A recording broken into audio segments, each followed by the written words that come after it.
$49.95, only at North Augusta Customs. Join the Augusta Metro Chamber and Augusta Magazine on Tuesday, June 29 to celebrate the top 10 and 10 young professionals to watch. You'll also hear from guest speaker Augusta native Justice Carla Wong McMillan. Register at AugustaMetroChamber.com. Last year, countless couples were forced to cancel or scale back their weddings. Now with the vaccine rollout and restrictions on those big gatherings loosening, a lot of those events are getting a second chance. Allie Spilliard shows us how those weddings are competing for dates and resources. It's no secret that a wedding is no small undertaking. You all want to give the clients, the brides, whoever you're working for on these events, the best. It usually involves a lot of pomp and circumstance, and there just wasn't much room for that in a pandemic. But now on the other side, It's like a switch was flipped overnight. people can't seem to get enough. No, I would say we weren't ready because all of us wanted this to happen, but I think in the 15 years I've been in business, I've never seen anything like it. Wrdw Design's creative director Nathan Johnson says this time last year he was just trying to keep his employees paid. Now he can't hire new staff fast enough with many wedding weekends double booked and more being added to the calendar. I think people are realizing there's just something special about getting together, connecting, community, breaking bread, and just doing, doing opportunities to say, you know what, you're really, really special. It's a pent-up demand filling the schedules of vendors like photographer Charla Story. Today, we caught up with her from New York. I had a wedding yesterday on a Monday, and it was incredible. On the tail end of one of multiple weekday events she's booked this year, with Saturdays now in short supply. So it's almost like having 3 different brides. You got your COVID rescheduled bride, your 2021 bride, and then you're like, oh my gosh, we can get back to life. Let's do this, and let's do it now, bride. Some venues are now booked 2 years out, which Story says means more off-season events, backyard weddings, and perhaps unexpectedly, a renewed focus on what matters most. It's really just more celebrating the actual couple and what makes them unique and what they love, instead of as many traditions. Well, the good news for a lot of these brides is that people are definitely ready to have a good time. So it should be a fun wedding if you are getting ready to plan one. Experts do say prepare to settle for a day other than Saturday and consider something other than a dinner event, possibly hosting a wedding brunch instead, as everyone competes for those few Saturdays on the calendar that come every year, Riley. There are only 52 of them in a year, and yes, they do go quick. Week Monday, Tuesday, but those rain chances looking pretty slim. Ronnie, thank you. An 8-year-old boy goes above and beyond for his 4-legged friend when his puppy got sick. And then when the family was having a hard time paying the vet bills, he decided he was going to pitch in and help raise some money. Oh, boy's best friend. Now his effort to save his own dog is helping others. Ken DeGio spoke with him about his decision to sell off his Pokemon card collection to help his dog. Oh, that's cool. There's 2 in there. Bryson Kleinman spends his summers in Michigan with his dad and grandpa, but when he's not here, he's with his mom and stepdad in Virginia. That's where he recently got his new best friend, Bruce. Rottweiler mix. But at only 4 months old, Bruce became sick with parvo. He didn't want to play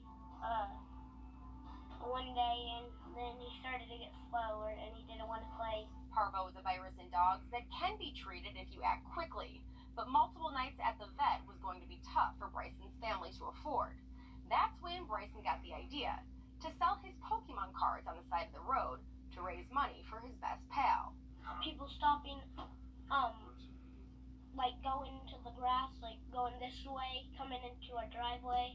Every year when he comes up for his birthdays, for Christmas, for whatever, when we take him shopping. That one was the one in the big box. And stuff like that, it's Pokemon. So for him to get rid of them is something huge. Right there. Bryson made more than enough money through his sales and a GoFundMe page.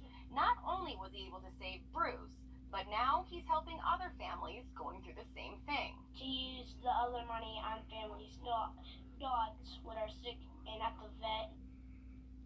Oh, that was just the sweetest. What a great kid. That's a hard decision sometimes for families when you're trying to put food on the table and there's, not a lot of insurance access. It's a real decision you have to make, Yes, God bless him. He was not going to stand for it. He put that Yes, umbrella he in the said, front yard. I am raising this money. But his GoFundMe page now has raised more than $21,000. And as they said, it's going to help all these other families going through that too. Good for him. Glad he's getting some recognition for that.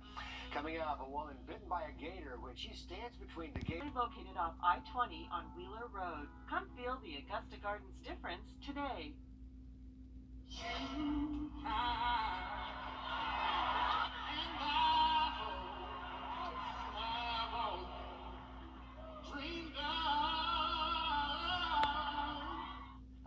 Some more. That is good. A high school principal in North Carolina making a lasting impression on all those grads. T. Wingate Andrews High School principal Marcus Gauze giving his 2021 graduates quite a surprise. That's the Greensboro Coliseum Sunday night, where he belted out an amazing rendition of I Will Always Love You during that ceremony.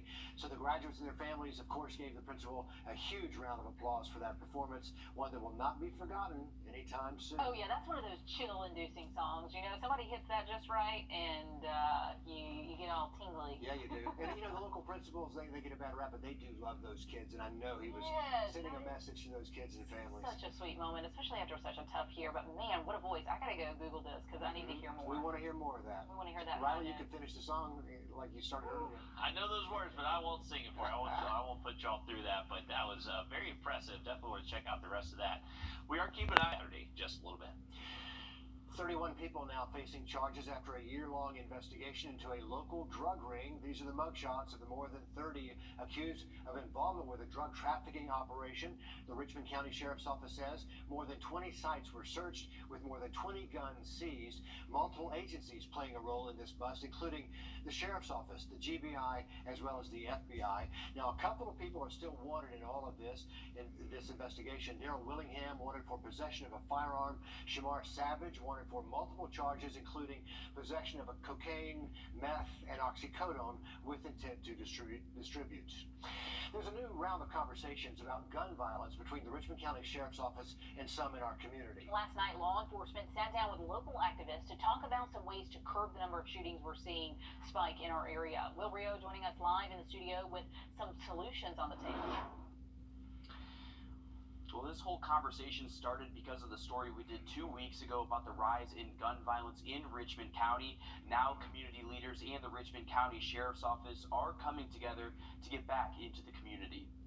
It's a feeling that's shared throughout the community right now. I'm actually just kind of fed up with it. Frustration after we're seeing a rise in gun violence in Richmond County, and now community leaders and law enforcement are taking a first step to reduce gun violence by starting a conversation. It was a very robust conversation. One that ended with both sides saying they're ready to do the heavy lifting to change our communities. We did get a commitment from the Community Service Division to work in conjunction with us and other agencies as well to actually help them, bridge that gap. Some of the things on the table right now are gun law changes in responsible gun ownership, citizen education on safe and proper gun training, active shooter training, and pushing to have young kids interested in law enforcement jobs. My whole goal is to make it safe for them to be able to play on the playground, free of any fear, any harm, and free of gun violence. They say having town halls with the police officers and the communities they patrol will only help bridge the gap and bring the community closer together. We plan to keep this conversation going, and we're going to involve the communities more. This is just going to snowball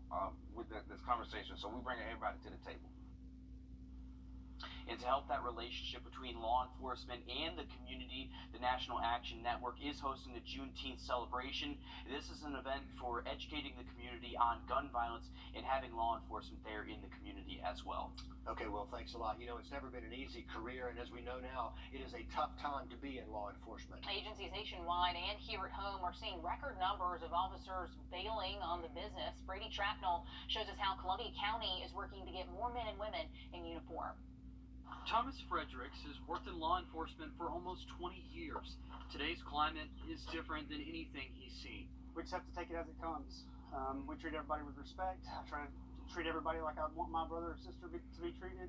But filling law enforcement positions certainly isn't any easier. People trickled in at Columbia County's career fair today. We're looking for 7 detention officers, 7 patrol officers, and 3 communications officers. Sergeant Daniel Massey says their approach is to make sure people feel welcome. They try to build community engagement and transparency. One of the things that happened in the past is just kind of tough looking at it because we know that a few bad seeds or it's not what law enforcement is all about. But the numbers tell the story. Since January 2021, Grovetown Public Safety has seen 10 officers leave, but they've hired 7 and have 2 pending offers since then as well. In Richmond County, around 40 sheriff's office staff have resigned since January 2021, and they lost 18% of their workforce in 2020. Columbia County needs to fill 17 open positions. I've always been the type of person that liked to help people.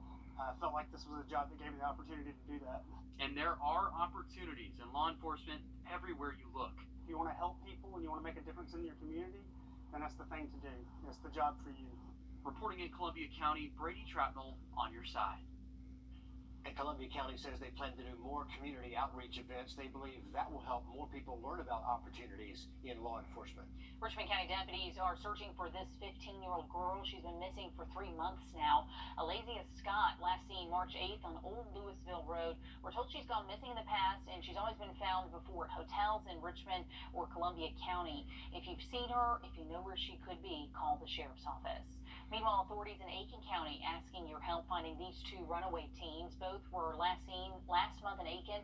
14-year-old Leilani Pruitt, last seen May 13th on Fairfield Street. 16-year-old Zykeria Sharp was last seen May 17th on Park Avenue. No known connection between the 2 girls, so you are asked to call Aiken Public Safety with any information about either case. Well, it could get